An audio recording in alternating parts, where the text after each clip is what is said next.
even though this is Rashi on the Torah portion, we are saying this on the eve of Moshe Rabbeinu's Yortzeit, Parashas Tetzaveh, and it was just pointed out that it was Moshe Rabbeinu's Yortzeit, and Parashas Tetzaveh is the first parsha since Moshe Rabbeinu enters the scene, and it's the only parsha since Moshe Rabbeinu enters the scene that Moshe Rabbeinu's name is not mentioned. And the one who made this famous is Baal HaTurim. So I thought, let me just start by reading the Baal HaTurim on this portion. The Baal HaTurim says as follows. I cannot stand my Apple Watch. They said, you could still do it, 214 calories, and you'll make your thing, Rabbi. But the point is, I already ran 3.5 miles. How is that not enough? How is that not enough? So this is what the Baal HaTurim says. Rashi Tetzaveh, and you shall command. Says the Baal HaTurim, well, Hizkir Moshe b'zeh seder. Moshe Rabbeinu is not mentioned in this entire portion. Masha ein came b'koach chumash. This is not the case with respect to the rest of the Chumash. Of course, all of these things are not exact. This is just drashas because they used to finish the Torah every 3 years. So they didn't have this division into 54 parshios. That was a later development, but still it's significant because that's our significance, the way we read it for over 1,000 years. And the Lubavitcher Rebbe used to give special significance to the names of the parshios. So Shemisha Shenoad Moshe Ein Seder Shelo Huzkarba. From the moment Moses was born, there was no portion that Moses was not mentioned. And what's the reason why he's not in Tetzaveh? Mishum Shenemar Mecheni Nami Sifracha Asher Kasafta. Because Moshe is going to say he says this. I'm sorry?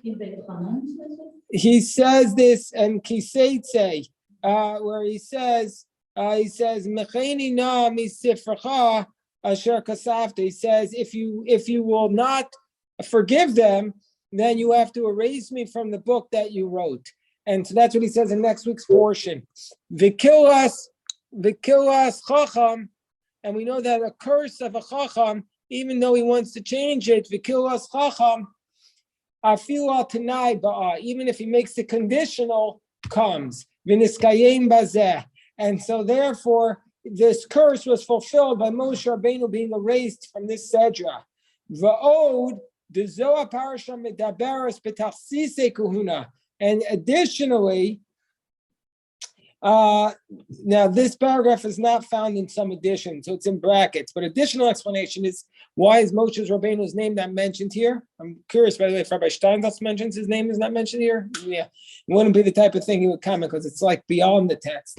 But this portion deals with the tachsise kahuna, with the rituals of the priesthood. Umi Moshe aita kahuna gedol, let's say, and for Moses, now it was originally meant for Moshe Rabbeinu to be the Kohen Gadol. But Moshe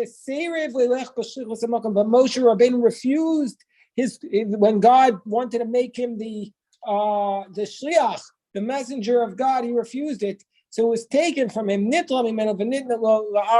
And it was given to Aaron. Therefore, therefore, God does not mention Moshe's name out of sensitivity to Moshe Rabbeinu, because Moshe Rabbeinu will be too hurt, because this was supposed to be his role. Now, let me just talk about the footnotes here in this incredible edition of the Baal HaTurim, because everything I said is not 100% true. This is what the drasha that the Baal HaTurim made famous. It says, the Baal HaTurim says, Masha'en came a Koach Chumash, and the rest of the Chumash, the Moshe Rabbeinu's name is mentioned. However, the Baal HaTurim uses the term Chumash as a reference to the Chamishe Chumshei Torah. Excuse me, pass this, please. He uses it as a reference to the Chamishe Chumshei Torah, to the 5 books of Moses. But nevertheless, there are other portions in which Moshe's name is not mentioned. Actually, quite a few. Eikev, Re'esh, Shoftim, Kiseitze, and Nitzavim. So what's he even talking about? This is a very famous drasha. Moshe Rabbeinu's name is not mentioned. So it's possible that the Baal HaTurim is referring only to those portions in which God is the speaker, such as here. And instead of it saying Vaydaber Hashem Moshe Lemor, but in those portions above, which all come from Deuteronomy, Moshe is the speaker. So of course his name is, so he's not going to mention his names. This is the first time since he entered the scene that he doesn't appear. Yeah, that would have been a good answer, but it's not what he says. It says in the Baal Turim, well, his Kir Moshe Seder Mashalik ain't came b'koach Chumash. It's possible that Chumash here refers to everything other than Devarim, because Devarim was Moshe Rabbeinu's speech. Yeah. Maybe it's time for Haon slowly to come in, and I'm wondering. He says, "V'ata tetzaveh b'nei Israel." What did he start? V'ata tetzaveh Haon letzavot et b'nei Israel, and slowly to bring Aharon. Chalsha da'ato shel Aharon. When his two sons died, and when. But his sons are not dead yet. He said to him, like, maybe this is the time to give. He's Kohen Gadol. Moshe Rabbeinu is not Kohen. Why doesn't it say Aaron? Yeah. Slowly. But it does say Aaron. It does say Aaron. This is a mitzvah. The mitzvah to make the olive oils on all the Bnei Israel. And then it says, bring close your brother Aaron. So the mitzvah of the making of the olive oil is on Bnei Israel, but the mitzvah of the garments is on Aaron. But it's a very good point, Viola. Okay, so now we go back to the Rashi. Yes, Jerry. I don't understand your comment. Your comment was Moshe saying, if you're going to kill the Jewish people, remove my name. But you said it's not in this particular parsha, it's in a different parsha. It's in the next portion. The next portion says, remove my name. So therefore it was fulfilled in this portion, the previous passage. But because it's also significant, usually it doesn't say viata. It doesn't say, and you shall command. Usually it's God spoke to Moshe Lamor. God spoke to Moses saying, yeah, that was, yeah, but why is it saying here viata and you? It's unusual. And that viata is in this particular parsha? Yeah, it's in this verse. At the portion starts with and you. Like almost like, hey, you. Okay, all right, got it. Like I'm not a you. He's a listener. Yeah, but he's always the listener. God spoke to Moses saying, "It's so that's the what? Yeah, but his name is not appearing. It doesn't need to be. That's why until the 14th century, nobody talked about this. But comes along the Baal Turim in the 14th century and makes this point. But up until the 14th century, nobody bothered to discuss it. Okay, so now it says. When did you say they got away from the triennial cycle? Around the 1000 or before that? The first time we have mention of Simchas Torah is in around the, can look it up on Google, but I don't believe the Simchas Torah is mentioned till around the 10th century in Egypt, which is an indication that they weren't finishing the Torah every year. So therefore, they never refer to the parsha names in the Talmud Bavli. Okay. So it seems like that that's what it seems to me off the top of my head. I'm not. You could research this in 5 minutes and find a more accurate answer, but that's what I believe that there was no that they were not finishing the Torah portion every year in Babylonia or in Israel, in Palestine at that point. So okay. So now we're up to the very beginning, chapter 28, verse 9. I already mentioned that we're studying tonight in memory of Jonathan's father, Daniel Lubick, and Dan's mother, Elaine Schreiber. We're also studying tonight in memory of Bill Jaffe's mother, Miriam Bierman, a woman whose art enriched our worlds and who was Bill's mother and taught him so much. So it says, verse 9, chapter 28, verse 9. You shall take the 2 Shoham stones, and you shall engrave upon them the names of the children of Israel. Now, this is always very interesting to me. What kind of a stone is a Shoham stone? Doesn't say. There's no Rashi on that. 6 names on one stone. And and the names of the 6 remaining tribes on the second stone, Ketoldotam, according to their birth. So the Kohen Gadol wore one stone on one shoulder and another stone on the other shoulder. He literally was carrying all of the tribes on his shoulders. The high priest was carrying all of the tribes on his shoulders. The significance of that. We should put Eric, when you go out to represent the Jewish community, put all the tribes on your shoulders like the Kohen Gadol, right? He does all the work, but I'm saying write it out. Write it out. Even swag. Yeah. Ketoldotam, according to their birth. That means Keseder Shalnodu, Rashi says, according to the order in which they were born. Ruvain, Shimon, Levi, Yehuda, Dan, Naphtali, Alachat. On the first one was Ruvain, Shimon, Levi, Yehuda, Dan, Naphtali. And on the second one was Gad, Asher, Yisachar, Zevulun, Yosef, Binyamin. And Binyamin's name was spelled Malay. It was spelled with the letter Yud between the final Mem and the Nun. That's how it was written when he was born. And so therefore there were Esrim L'chamesh B'kol Achat V'Achat. On each of the stones, there were 25 letters on each of the stones. Then Rashi says, okay, next verse. Maaseh Charash, Even Pituchei Chotam. תפתח את שתי אבנים על שמות בני ישראל מוסבות משבצות זהב תעשה אותם.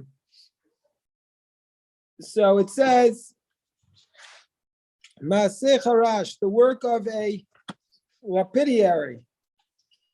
Maaseh Charash Even, that's the person who engraves on stones. Pituchei Chotam, like the engraving of a signet. Tefatach et shtei avanim al shemot b'nei Israel, you shall engrave the two stones with the names of Israel, musabot, surrounded by mishpatzot zahav, by golden settings, ta'aseh otam, that's how you shall make them. She says, Maaseh Charash Even, Maaseh uman shel avanim, the work of an artisan of stones. Cheresh zedavuku ateva shel acharav. Okay, so then he goes into the grammar. Pituchei chatom, the engraving of a signet. Kitar gumo, katav mifarash keglof tiska, script that is clear like they engrave a signet ring. Charutzota utiot b'tochan, the letters are engraved into the stones. Kemoshe chotzin chotmei tabot, like they engrave a signet ring. Sheheim lachtom igarot, which are made to seal letters. Ksav nikar mifarash, a legible and clear script. Al Shemot, with the names, Kimo Bishimot, with the names, Musabot Mishpatzot, Mukafot Avanim Mishpatzot Zahav. The names were surrounded, the stones were surrounded with golden settings. Shosa Moshava Avan Bezahav, that they made the setting out of gold. Lamidata Kamin Guma, like an indentation, Lamidata Avan. According to the dimension of the stone, Mishukaut Bamishpatzet, and will embed it in the setting. So here I have a big, and then they would connect the straps, the settings to the straps of the ephod. But my question is, what kind of stone is this? It doesn't say. It just says shoam stones. It doesn't tell us. Is it a diamond, a sapphire, an emerald? Doesn't say. Does Rabbi Steindl say? He says an onyx stone. But I want to just go back real quickly to the thing about Binyamin losing the yud. So is it ever a point where we know that is he ever Binyamin and then the yud gets taken away? Like whenever you add or lose a letter, it seems to be a fairly big thing, and his getting it back to even out the letters seems like significant. No, so there are certain names where it is significant, like Avram and Avraham and Sarai and Sarah, but this is more like when Yaakov's name or Yosef's name is sometimes written with a vav, because in Hebrew language, sometimes you write it with an extra letter where the letter serves as a vowel. So that's what's saying here, that the Binyamin here, sometimes his name is written Malay and sometimes Chaser. So it's not as significant as when Avram and Avraham's name. Yes, Viola.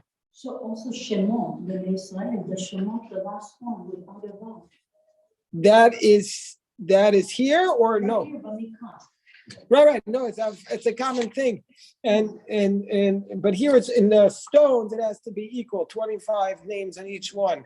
25 letters on each one. And similarly, we'll see on the Urim V'Tumim where they have all the names, and there they write, they have a phrase that they have to do at the bottom. But it doesn't really tell us. Okay, so Rabbi Scheindel says the Shoam stone is the onyx. An onyx stone, or like a non-valuable thing that you could just sort of put a lot of names on. Does he say what his source for that is? Usually as a footnote. Yeah. You might have to check the back of the book because the Torah doesn't tell us. You would think that this would be significant. What the stone is, and the Torah doesn't tell us. An onyx stone, is that expensive? Onyx? It said most likely onyx. It's cheap. Yeah, onyx is. Yeah, so why of all the stones to wear, it's an onyx stone? Very interesting. Well, I need to be able to engrave. No, but they engraved on they engraved on other stones. Marble. I mean, it has to be something you can write on. Yeah. Art scroll doesn't say anything. The article doesn't say anything. Write on a sapphire, but it'd be a heck of a sapphire. Okay, so the next verse. V'samta et shtei avanim. V'samta et shtei avanim al kitfot ha'ephod, and you shall place the two stones on the straps of the ephod. Avnei zikaron, stones of remembrance. I love this phrase. Remembrance stones for the children of Israel. V'nasaron et shmotam. And Aaron shall carry their names of Hashem before God on his two shoulders for remembrance. Yes. Why do you need to remember? These guys are alive and well. Oh, so why do you need a remembrance? Yeah. Very excellent question, Steve. And it's for that reason that Rashi comments. Rashi says, it's for God to remember. And God would see the names of the tribes written before him. Yizkor Tzikatam, he would give thought to their righteousness. So the names of the tribes are not the subject of the remembrance, because remembrance refers to something which is not presently visible. The names of the tribes can be seen. So by seeing the names of the tribes, God gives remembrance to their righteousness. But I just want to say, I wish Dan was here for this, because I want to say that we're here on the Yortzeit. We're commemorating the Yortzeit of three separate individuals. And how do we commemorate the Yortzeit? We do put up a stone of remembrance. This is the concept right here. You take out these words, Avnei Zikaron, the stones of remembrance. That's right here. I never thought of this before, but that's a source for the idea that stones serve as remembrance. And when we go to a cemetery, what do we do but place a stone on the kever? Those are Avnei Zikaron, stones of remembrance. So if anybody ever asks you, why are we putting the stone? You can now cite this pasuk on Avnei Zikaron, a stone of remembrance. Yes. But contrary to Robert Steinsel's, it's not an onyx stone, it's quite expensive. What? The tombstones? Yeah. Well, that's, I'm sure, I don't know. Rabbi, Hard to wear. Did I cut you off, Steve? Were you trying to say something? Steve, did I cut you off? No, I'm just wondering, is the tradition of putting a stone at the gravesite related to this statement? I had never thought of it before. Usually it's I don't more. think so. Usually it's more related to the phrase in Isaiah where he says that you'll set up a Yad Vashem, a memorial. So it's usually related to that. But stones also represent, the Noam Elimelech says this, that stones represent Torah. So it's another name for Torah. So we're saying the Avnei Zikaron is the Torah of remembrance. We study Torah as remembrance. Did I cut you off, Eric? Okay, fine. We usually have a suit on it to remember Tzidkat. There you go. Beautiful. Yeah, reminds us of Luchot HaBrit. Luchot HaBrit. Yeah. Because Very it's nice. 5 and 5. Very Not nice. on stone, not on gold, not on. Very nothing. nice. Very Just nice. how much? And how are these Avnei Shoham today? What happened to these Shoham stones? They disappeared. There's a city called Shulman. Shoham is in, where is that? In Beersheba? Yeah. On the way to Jerusalem. Sounds like the next Raiders of the Lost Ark movie. The Yeah. Shoham Stones. Yeah, the next Raiders of the Shoham. next Raiders of the Lost Ark movie is a visit to Saudi Arabia to see Mount Sinai. That's it. So the verse tells us, "Ve'asita mishpetzos zahav." You shall make golden settings. She says, "Miut mishpetzos shtayim." The minimum number of settings is 2. In this passage, the Torah only explains what part they were needed for. But Parashat HaChoshen, Gomercha Parashon. And the passage dealing with the Choshen, the Torah completes the explanation. Ushtei Sharshirot Zahav Tahor. And you shall make 2 pure gold chains. Migbalot, cable work, Ta'asel Tam. You shall make Maaseh, make them thick. You shall put these 2 chains of cables on these settings. Okay, this is the verse. Maaseh avot, Sharshirot zahav, chains. Sharshirot means shalshalot, chains. That's another word, by the way, that's also used in terms of remembrance of a loved one. You say that shalshelas hadoros, the chain of the tradition, the connection to the earlier generations. What did my grandmother always say? What did Don't she? break the chain. Oh, a little guilt, huh? Don't break the chain. Don't break the chain. There you go. That's so nice. That's so nice. Migbalot at the edge. You should put them at the edge of the Choshen. Maaseh avot. Maaseh kriyat chutin. The work of braiding the strands. Okay, fine. Not the work of holes and bends, like those chains which are made for cisterns, but rather are daskaot shekorin insin shir. It's like those the cables that they make for the incense pans, which are called incensers in French. V'natata et hashasher et shasheret shel avotot asuyod maseh avot al mishpatzot halalo. And you shall make the chains of these cables, which are made of cable work, on these settings. This is not the place of the command of making of these chains. Not the place of the command to affix them. This is about the future, Rashi says, because in the passage of the Choshen, the Torah is going to return and command it and to affix it. It's only telling us a portion of what we're required to do. It's written here to tell you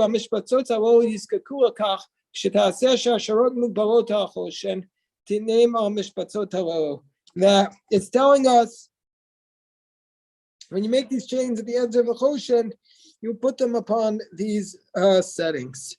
Okay, so now we come to this verse. I love this verse. I love this next verse.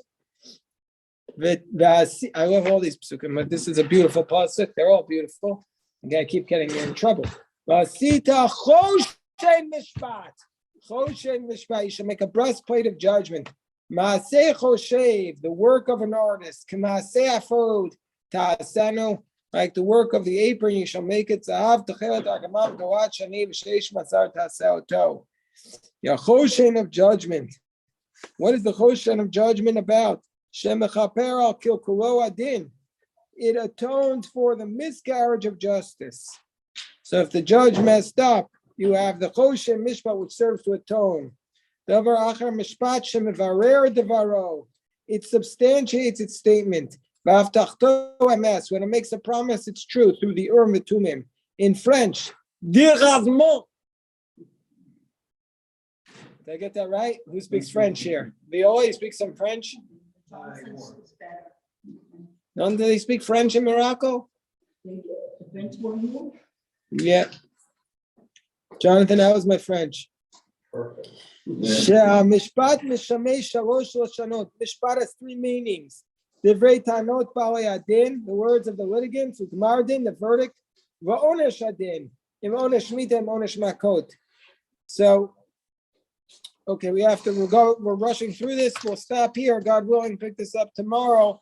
And I just want to say one story before we start. I want to